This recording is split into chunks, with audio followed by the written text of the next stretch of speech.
elbow. We are right now 5 minutes into the action. Harris makes the tag, and this is Bill Smithson. Smithson with the right hand. He popped Dundee. Cocoa butt from outside by Sugar Bear Harris. He takes the tag, steps through the ropes.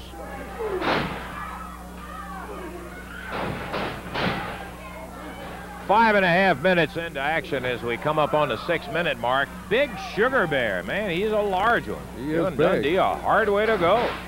Oh, Dundee kicked him back into the ropes. But Sugar Bear quickly back to his feet. It prevents Dundee from getting over to the corner, and the tag on Paul Ellering. Tag made, and Bill Smithson is in there now. 6 minutes gone right now.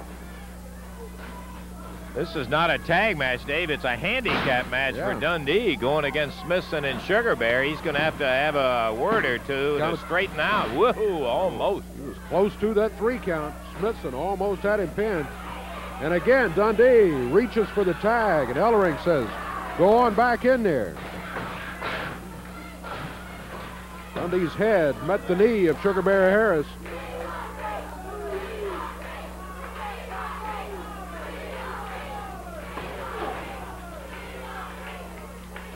Harris, big 301-pounder, working on a 214-pound Bill Dundee.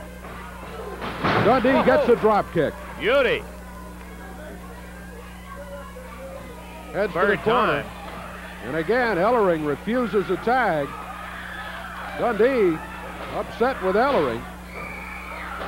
You can understand that. Now, Ellering grabs Dundee.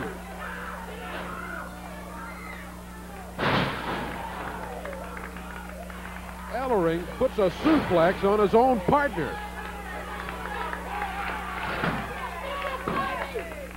That's it. Count of 3. See how good Bill Dundee does by himself. See how good the little man does. He can't do nothing by himself. He's nothing but a Humpty Dumpty wrestler. All right, fine. We're going to take time out here, and we're going to be back right after this.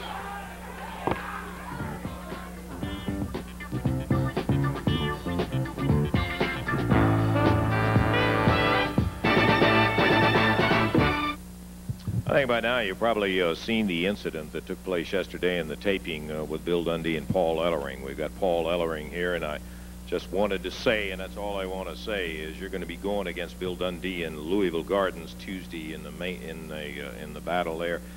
It was a misunderstanding, the whole thing, but you walked out on it. Make no mistake about it, Lance. There was no misunderstanding.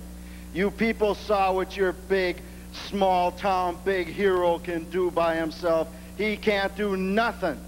That's right, he can't do nothing. He probably can't even tie his boots by himself.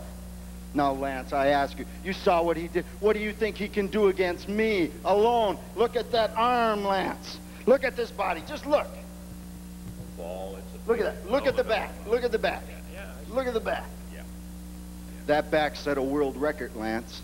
You think I can't pick that little runt up? You don't think I can't pick that little runt up and set him about 10 feet up in the air?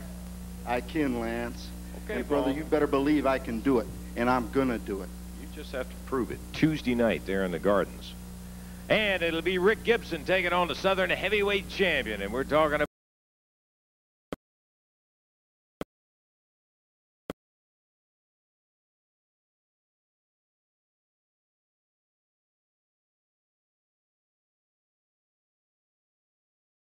Handsome Jimmy! Handsome Jimmy! But there's a few exceptions, like yourself, Lancer, and Rickett Gibson. Can you imagine being labeled with the name Rickett Gibson? Brother, you ain't got a chance in life from birth. Your mama named you Rickett Gibson, and you've been a loser ever since. If you think you're gonna take this belt away from Handsome Jimmy, brother, you're gonna lose again. Woo! Mushy. That's what it's all about. See it. That got a wild and woolly championship wrestling show here today, Dave. We said right at the very beginning of it that we were going to have a board-splitting demonstration by the Assassins.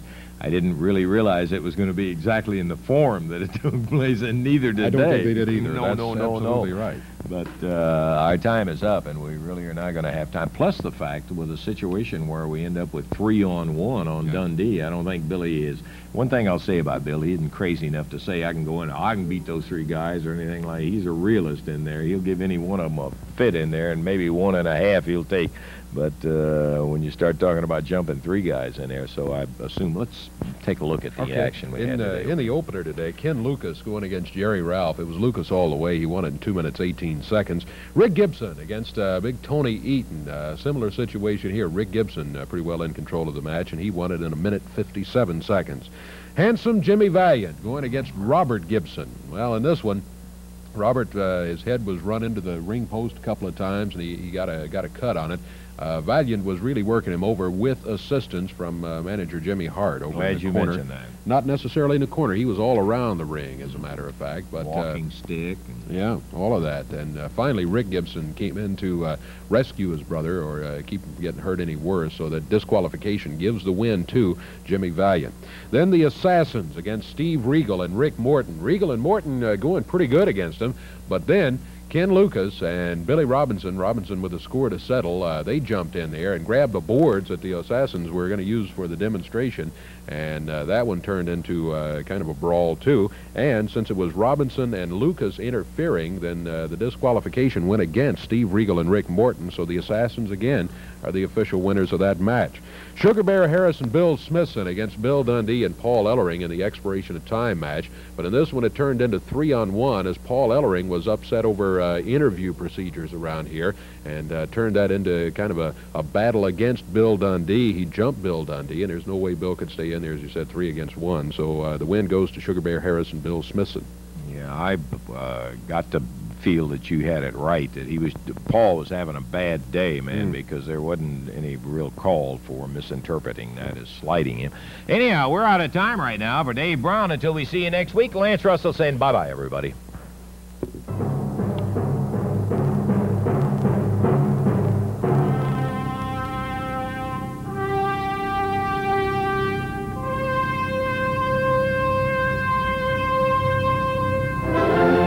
Announcers on this program are selected and paid by parties other than this station, namely the Jarrett Welch Wrestling Company.